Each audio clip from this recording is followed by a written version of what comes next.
छात्र नाराज थे। गुस्साए छात्रों ने हाई स्कूल पर ताला जड़ दिया था, जिसकी तस्वीरें हम आपको निरंतर दिखा रहे थे। और अब खुद अधिकारियों की तरफ से संज्ञान इस पर। शिक्षकों की लापरवाही पर डीईओ को फटकार लगाई है। डीईओ की फटकार प्रिंसिपल को लगाई गई, जहां कारण बताओ नोटिस इन्हें जारी किया गया। ये कार्रवाई इनके खिलाफ हुई है। सभी शिक्षकों का 1 दिन का वेतन कटेगा। जो भी लापरवाही बरत रहे थे उन्हें सजा भुगतनी होगी, डीईओ की तरफ से अब ये कहा गया है। गरियाबंद की तस्वीरें, पहली तस्वीर उस समय की जब छात्र आक्रोशित थे। यहाँ जो टीचर कार्यरत है उस सब्जेक्ट की लगातार पढ़ाई कर रहे हैं। किसी बात पर हो सकता है बच्चों को नाराजगी रही होगी, उस कारण यहाँ पर ऐसी परिस्थिति निर्मित हुई होगी। हाँ, बच्चों ने कहा कि कल टीचरों ने अध्यापन कार्य नहीं कराया है, तो उसके आधार पर हमने ये सुनिश्चित किया है कि कल 1 दिन का वेतन टीचरों को काट दिया जाए। महत्वपूर्ण विषय संस्कृत, रसायन, अंग्रेजी जैसे विषयों के शिक्षक नहीं होने से आज लोहरसी हाई स्कूल के तमाम छात्र हाथों में ताला लेकर गेट में जड़ दिए थे और लगातार प्रदर्शन कर रहे थे। न्यूज 18 ने बड़ी प्रमुखता के साथ यह खबर दिखाई। उसके बाद जिला शिक्षा अधिकारी मौके पर पहुंचे, छात्रों को समझाने की कोशिश की, पालकों को समझाने की कोशिश की और शासन स्तर पर पत्र लिखने की बात कही है। वहीं स्कूल में शिक्षकों की लापरवाही देखते हुए डीओ ने जमकर फटकार लगाई है। समय पर आने की बात कहते हुए उनके 1 दिन की वेतन काटने की बात कही है। यहाँ के प्रिंसिपल मौके पर उपस्थित नहीं थे, उनको शो कास्ट नोटिस दिया गया है और छात्र जो है विषयवार शिक्षकों की मांग कर रहे हैं, क्योंकि कई लंबे समय से विषयवार शिक्षक नहीं होने की वजह से दूसरे विषय के शिक्षक पढ़ाते हैं, जिसकी वजह से तमाम छात्रों की पढ़ाई बाधित होने की समस्या यहाँ पर बनी रही है। और आज जो है सैकड़ों छात्रों ने ताला जड़कर जमकर प्रदर्शन किया है और शिक्षक की अभी भी मांग कर रहे हैं। हालांकि डीओ के समझाइश के बाद जो है छात्र मान गए हैं और स्कूल गेट का ताला खोल दिया है और बहुत जल्द डीओ ने ये कहा है कि शिक्षकों की मांग को लेकर वो शासन को पत्र लिखेंगे। न्यूज 18 के लिए गरियाबंद से शेख इमरान। और अब जिक्र करेंगे जशपुर जिले का, जहां मजदूरों से तमिलनाडु में मारपीट हुई। काम करने गए 4 मजदूरों के साथ मारपीट को लेकर सूचना सामने आ रही है। चारों युवकों को तमिलनाडु में बंधक बनाया गया है। युवकों के परिजनों से 80,000 रुपए मांगे जा रहे हैं। पैसे नहीं देने पर जान से मारने की धमकी दी गई है। परिजनों के पैसे भेजने पर मजदूरों को छोड़ा गया। ये मामला अब संज्ञान में आया है, तो हो सकता है कि अब पुलिस की कार्रवाई भी हो। तो वही रेलवे स्टेशन से पहुँचे वहाँ पे, उसके बाद में लड़का लोग ही गुंडों को फ़ोन किया, शायद ऐसे सुनाई दिया, एक आदमी से 20-20 हज़ार रुपये का। तो आप लोगों ने फिर वो पैसा भेजा? पैसा हम लोगों ने भेज दिया। उसके बाद उनको छोड़ दिए?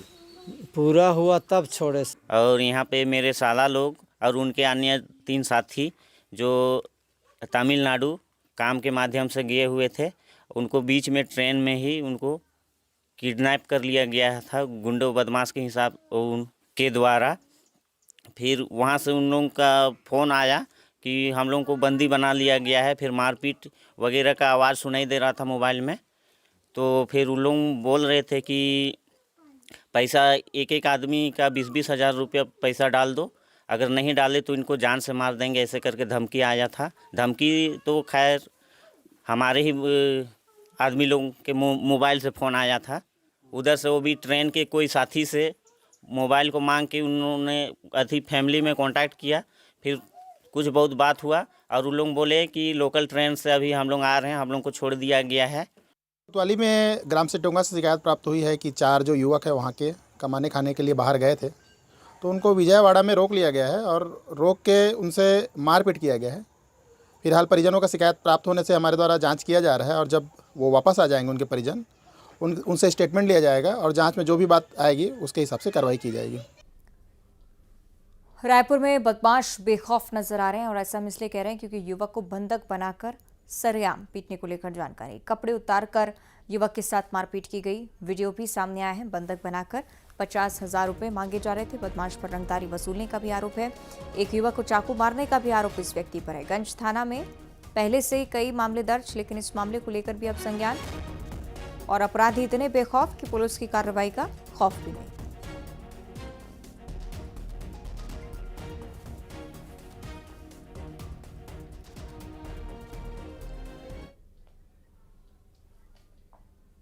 और अब बात जगदलपुर की करेंगे, जहां बीजेपी जिला उपाध्यक्ष को जान से मारने की धमकी दी गई है। पार्षद योगेंद्र पांडे को जान से मारने की धमकी दी गई। डाक से धमकी भरा पत्र आया। योगेंद्र पांडे ने आईजी और एसपी को इसका आवेदन सौंपा है।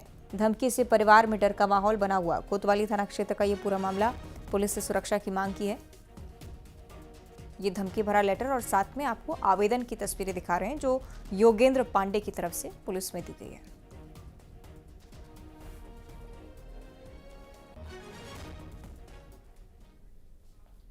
और पूर्व मंत्री अमरजीत भगत के घर पर आईटी की कार्रवाई लगातार चल रही है। पूर्व मंत्री के नजदीकियों के ठिकानों पर भी छापेमारी। घर की छत पर अमरजीत भगत नजर आए। तस्वीरें आप देखिए, किस प्रकार से कसरत करते हुए निश्चिंत दिखे हैं अमरजीत भगत। आईटी की टीम ने हालांकि मीडिया से बात करने से रोक दिया उन्हें। चौहान बिल्डर्स समेत 47 ठिकानों पर छापे मारे।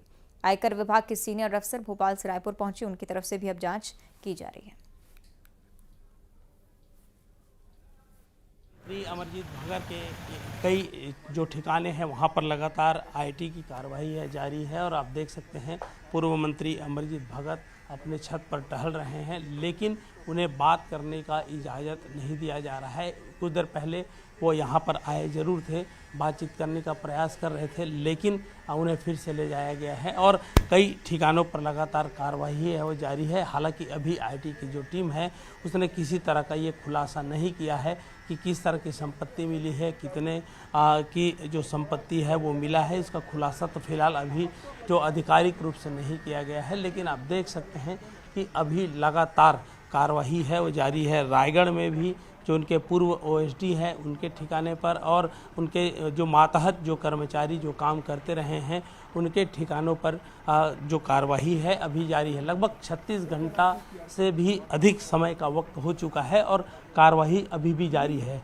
अमरजीत भगत इशारों में ज़रूर बात कर रहे हैं, लेकिन अभी फ़िलहाल कोई डिटेल नहीं आया है कि आईटी की छापा में किस तरह के जो संपत्ति मिले हैं या रकम मिला है, लेकिन अभी कार्रवाई सतत जारी है। कैमरा पर्सन राजेंद्र चौधरी के साथ युगल तिवारी, न्यूज़ 18 रायपुर, छत्तीसगढ़। और जगदलपुर बीजेपी उपाध्यक्ष को जान से मारने की धमकी को लेकर कांग्रेस ने प्रदेश की बीजेपी सरकार पर निशाना साधा। पूर्व मंत्री शिव डहरिया ने कहा कि बीजेपी के राज्य में कानून व्यवस्था की स्थिति खराब हो गई है। कांग्रेस राज में लोग सुरक्षित थे, अपराध होने पर तुरंत अपराधियों पर कार्रवाई होती थी। पूर्व मंत्री ने अमरजीत भगत का आईटी के छापे को लेकर कहा है कि केंद्रीय जांच एजेंसियां बीजेपी के इशारे पर ही तो चलती हैं।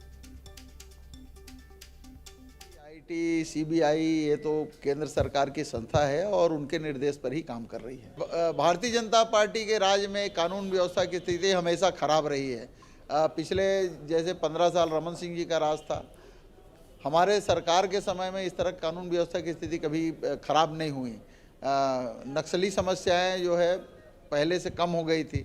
आज जो इस तरह की घटनाएं हो रही है वो बीजेपी की सरकार में ही इस तरह की घटनाएं होती है। कांग्रेस सरकार में लोग सुरक्षित थे। और आइए अब आपको बताते हैं कि कौन है दवा का दानव।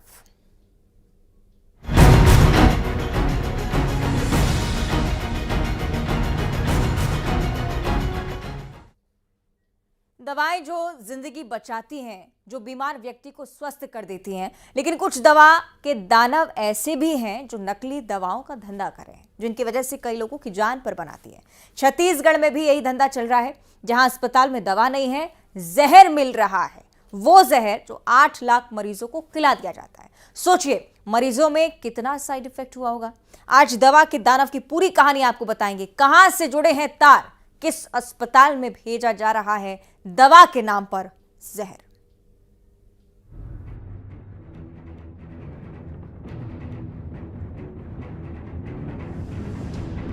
घटिया दवा सप्लाई का खेल, अधिकारी भर रहे हैं जेब। ये दवाई नहीं, जहरीला फंदा है। जहां देखो गड्ढा ही गड्ढा, जिस विभाग में देखो दानव बैठा है जो लोगों की जिंदगी से खेल रहा है।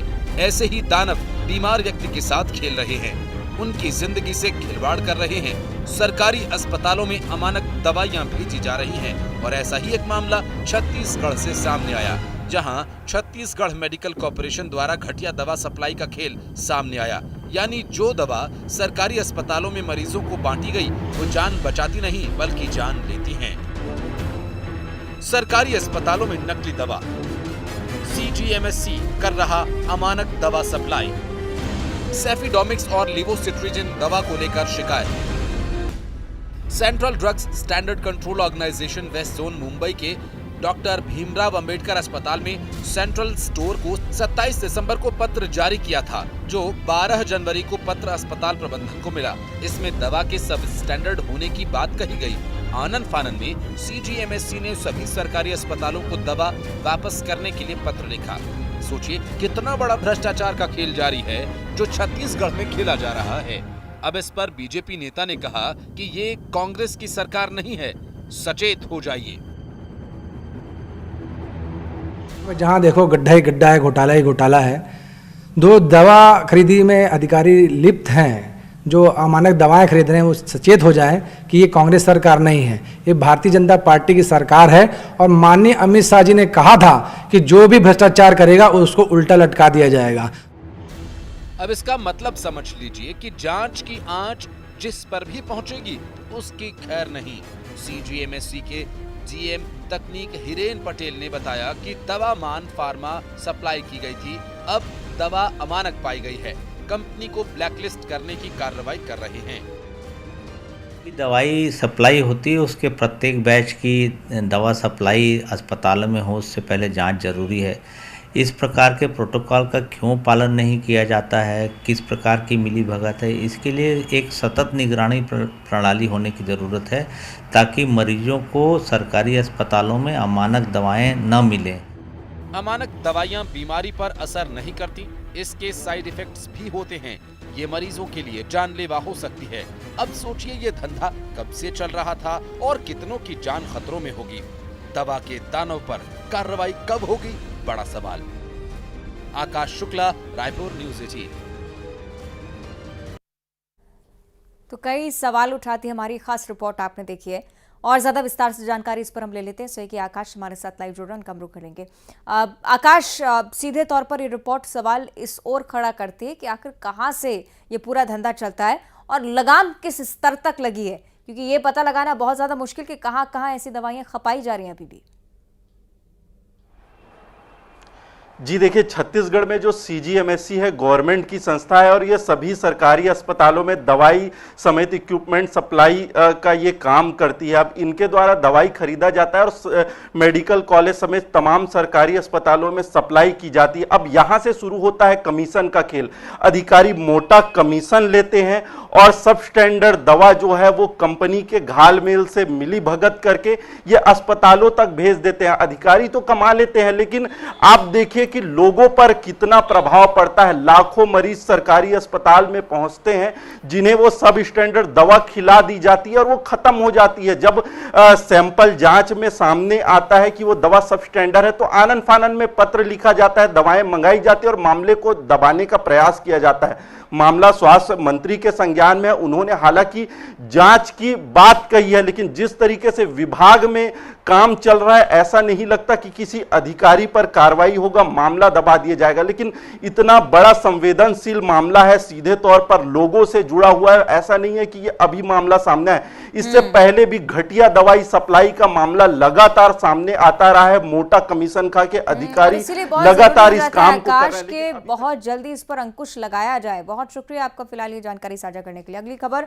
रायपुर से आपको बताएं, जहां बैठक से कांग्रेस पदाधिकारी नदारद पाए गए। कांग्रेस अल्पसंख्यक विभाग की बैठक थी। बैठक में 88 पदाधिकारी नहीं पहुंचते हैं।